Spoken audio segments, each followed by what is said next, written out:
Bismillahirrahmanirrahim. Assalamualaikum warahmatullahi wabarakatuh.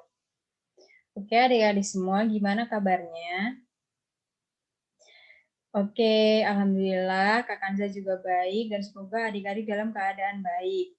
Dan jangan lupa untuk dijaga kesehatannya dan dijaga semangatnya biar kalau misalnya belajar itu tetap semangat. Nah, untuk kelompok C, ini merupakan pertemuan kedua atau minggu kedua dalam pelajaran bahasa Inggris. Sebelumnya, kita mempelajari tentang greeting. Kalau kalian ingat, kira-kira apa sih greeting yang kemarin kita pelajari? Greeting itu merupakan salam-salam atau sapaan kita terhadap orang lain.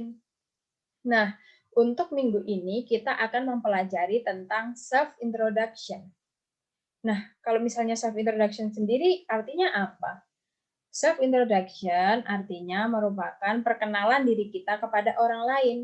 Seperti bagaimana kabarmu, siapa namamu, berapa umurmu, itu merupakan dari self-introduction.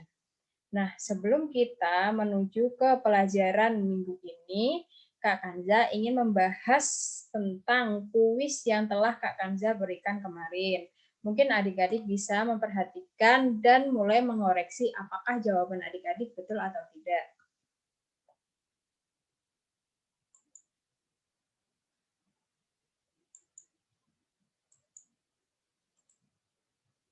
Nah, kalian ingat kan kira-kira soal yang kemarin Kak Kanza kasih? Nah, di sini kita bisa melihat atau mencocokkan mana jawaban dari salam bahasa Inggris dengan arti yang tepat.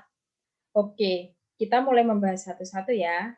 Good evening kalian bisa lihat di sini itu berarti artinya atau cocok dengan selamat sore. Nah, untuk good afternoon sendiri artinya selamat siang, yang dimana artinya adalah sejajar dengan bahasa Inggrisnya. Goodbye artinya selamat tinggal. Nice to meet you artinya senang bertemu denganmu. Yang sejajar ya, kalian bisa lihat. How do you do artinya bagaimana kabarmu. Nah, dari sini tanda panah yang Kak Kanza kasih ke kalian merupakan tanda panah yang cocok dan atau artinya tepat dengan bahasa Inggrisnya.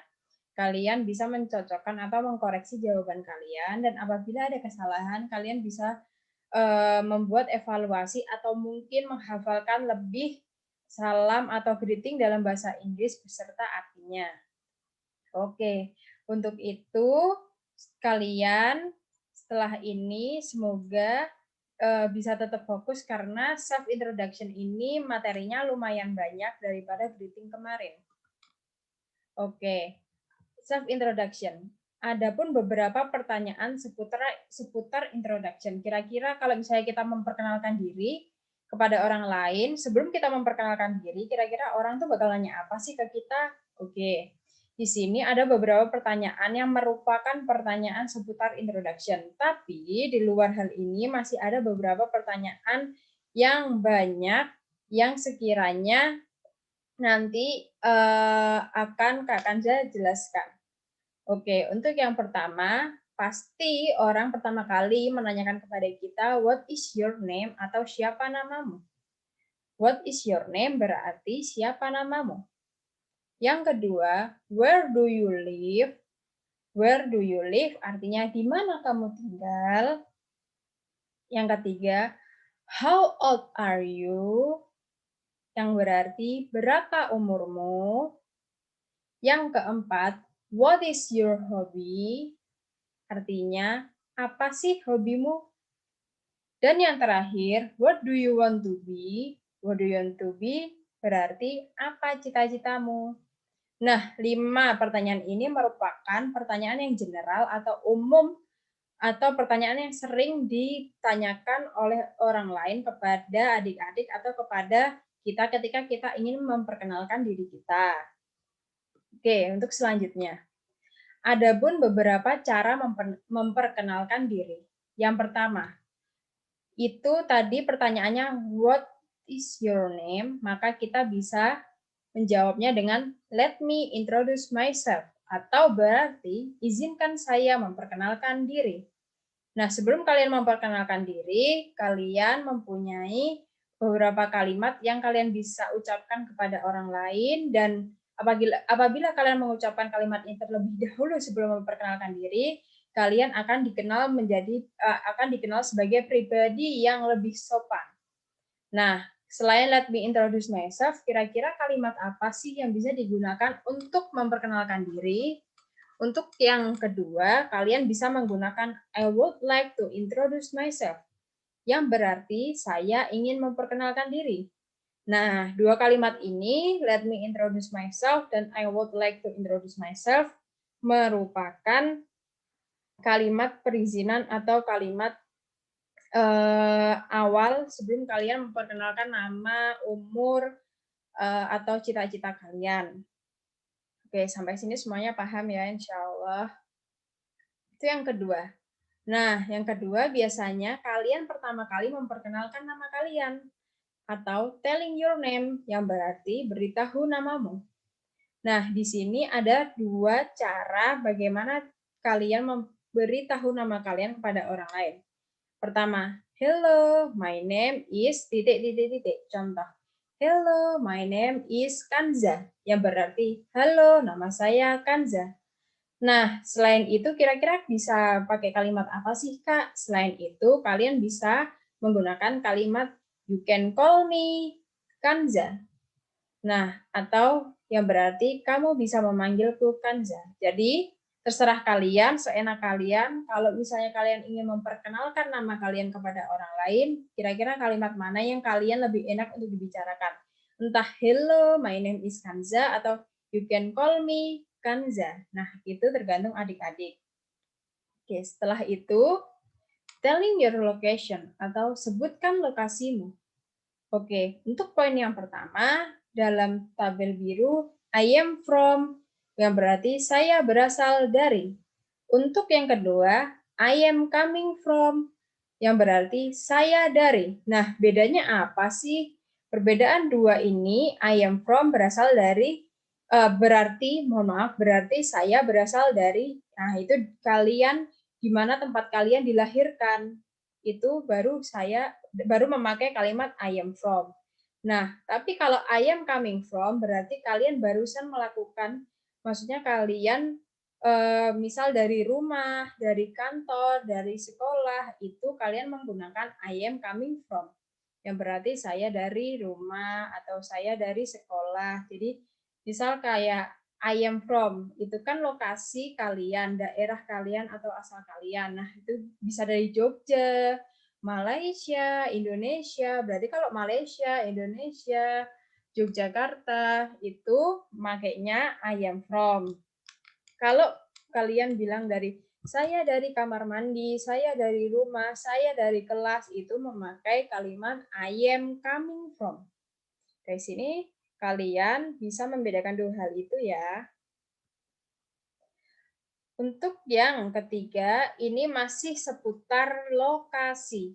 Nah, kalau yang tadi di mana kalian, lokasi kalian kayak daerah kalian, atau dari mana kalian berasal, misalnya dari Jogja, dari Indonesia, atau mungkin yang kalimat kedua tadi dari mana kalian, misal dari kamar mandi atau dari kamar. Nah, kalau yang ini bisa jadi lokasi itu seperti kalian lahir di mana atau kalian tinggal di mana. Nah, untuk poin yang pertama tentang lokasi. Untuk poin yang ketiga tentang lokasi. Nah, di sini untuk tabel yang pertama, I was born in titik titik titik, but currently live in titik titik titik. Yang berarti I was born in berarti saya lahir di titik titik titik, but currently live in, yang berarti tapi sekarang tinggal di titik titik titik. Nah, contoh kalimatnya berarti misal saya lahir di Medan tapi sekarang tinggal di Malaysia. Berarti kita bisa menyebutkan lokasi kita dengan I was born in Medan but currently live in Malaysia. Nah, untuk tabel biru yang kedua ini menyebutkan tentang style alamat. Alamat tempat tinggal kita. Nah, kalau menyebutkan itu berarti dalam bahasa Inggris gimana? Menyebutkannya berarti I live at Sudirman Street number 5 West Jakarta. Nah, kalian bisa lihat example atau contohnya di tulisan yang paling bawah. Nah, kalian kalau dalam bahasa Inggris berarti bisa kayak I live at Selangor, Malaysia. Nah, itu kalian bisa menggunakan kalimat I live at.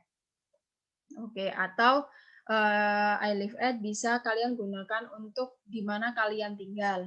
Nah, kira-kira di sini kalian bisa membedakan ya antara I was born dan I live at. I was born digunakan untuk di mana kalian lahir dan I live at digunakan untuk tempat tinggal atau alamat lengkap kalian. Oke, ada pun beberapa additional introduction yang berarti tambahan perkenalan. Kira-kira apa sih Kak selain nama dan tempat tinggal, di mana aku lahir, di mana aku berasal? Nah, ada beberapa poin. Yang pertama, age yang berarti umur. 2, family members yang berarti anggota keluarga. 3, profesi yang berarti pekerjaan. 4, hobbies yang berarti hobi. Yang terakhir, goal atau dream yang berarti cita-cita.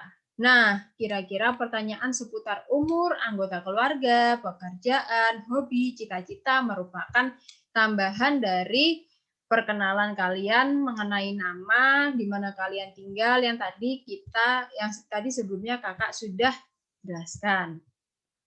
Oke, untuk lebih detailnya, untuk memberitahu umur kalian kepada orang lain, kira-kira kalian bisa pakai kalimat apa sih? Nah, yang sudah kakak garis bawahi, kalian bisa menggunakan kalimat I am 12 years old. Ini berarti kalian langsung mengucapkan dari I am langsung umur kalian. Misal kalau umur kalian 10 tahun berarti I am 10 years old.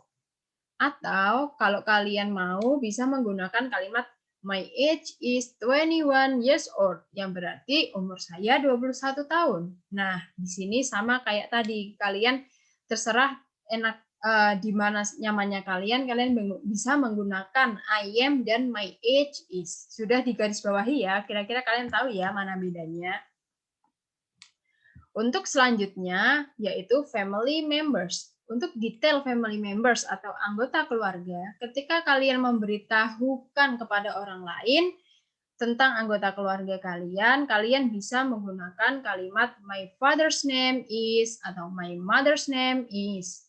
My father's name is yang berarti nama ayah saya. Contoh, nama ayah saya Budi, berarti my father's name is Budi. Nama ibu saya Lila, berarti my mother's name is Lila. Kalau misalnya mau memperkenalkan kakak atau kakak perempuan atau laki-laki, Kak, kalian bisa menggunakan my brother. Bahasa Inggrisnya kakak laki-laki yaitu my brother. Kalau kakak perempuan yaitu my sister. Nah, ini merupakan dua contoh yang sering digunakan mengenai anggota keluarga.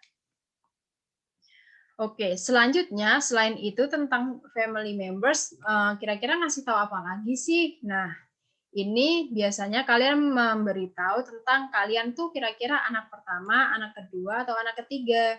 Nah, di sini I'm the youngest child in my family, yang berarti saya anak bungsu di keluarga ini. Youngest berarti bungsu atau berarti anak terakhir. Nah, untuk yang kedua, I am the eldest child in my family, yang berarti saya anak sulung di keluarga ini. Eldest berarti sulung. Nah, sulung ini bisa berarti anak tertua atau anak pertama. Untuk selanjutnya, biasanya ditanyakan mengenai profesi, atau kalian ini sekarang statusnya apa, status pekerjaan. Profession artinya profesi atau status pekerjaan. Misal, kalau misalnya kalian masih sekolah di SD, berarti I am a student at Yospida Elementary School, yang berarti saya seorang siswa di SD Yospida. Yang kedua, misal kalian udah gede jadi guru. Nah, kalimatnya berarti I am a teacher at a private school. Yang berarti saya seorang guru di sekolah swasta. Nah, di sini kalian bisa melihat perbedaannya ya. Kalau elementary school berarti SD, private school berarti sekolah swasta. Oke. Nah, selain daripada itu, biasanya ditanyai mengenai hobi. Nah, mengenai hobi ini, kalimat apa sih yang bisa digunakan? Kalian bisa menggunakan I like atau my hobby is. I like berarti saya suka, my hobby is berarti hobiku adalah. Nah, kalimat-kalimat di bawah ini, reading, swimming, singing, cooking, hiking, merupakan beberapa contoh hobi. Reading berarti membaca, swimming berarti berenang, singing berarti menyanyi, cooking berarti memasak, hiking berarti mendaki. Nah, kira-kira adik-adik mempunyai hobi apa? Pasti kalian mempunyai hobi yang berbeda-beda. Misal kalian suka berenang, berarti I like swimming atau my hobby is swimming. Nah, untuk selanjutnya, goal or dream atau cita-cita. Kira-kira kalau untuk memberitahu cita-cita bisa gimana sih, Kak? Nah, kalau untuk memberitahu cita-cita, kalian bisa menggunakan kalimat I want to be atau aku ingin menjadi.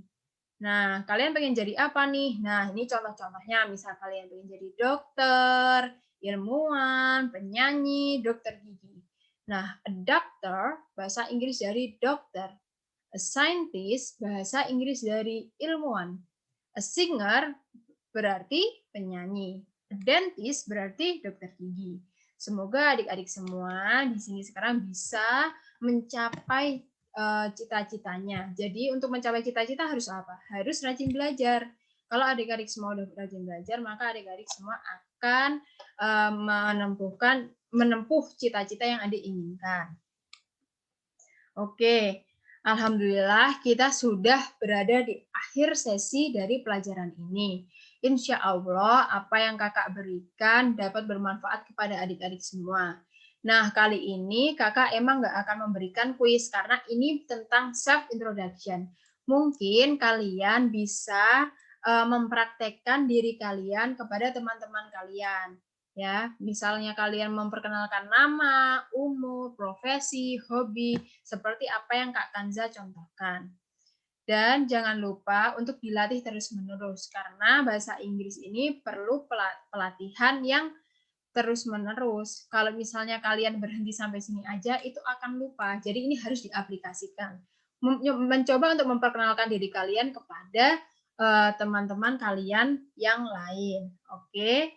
Dan untuk pertemuan selanjutnya, insya Allah kita akan bertemu lagi. Semoga adik-adik tetap sehat dan dapat memahami pelajaran yang Kak Kanza berikan. Wassalamualaikum warahmatullahi wabarakatuh.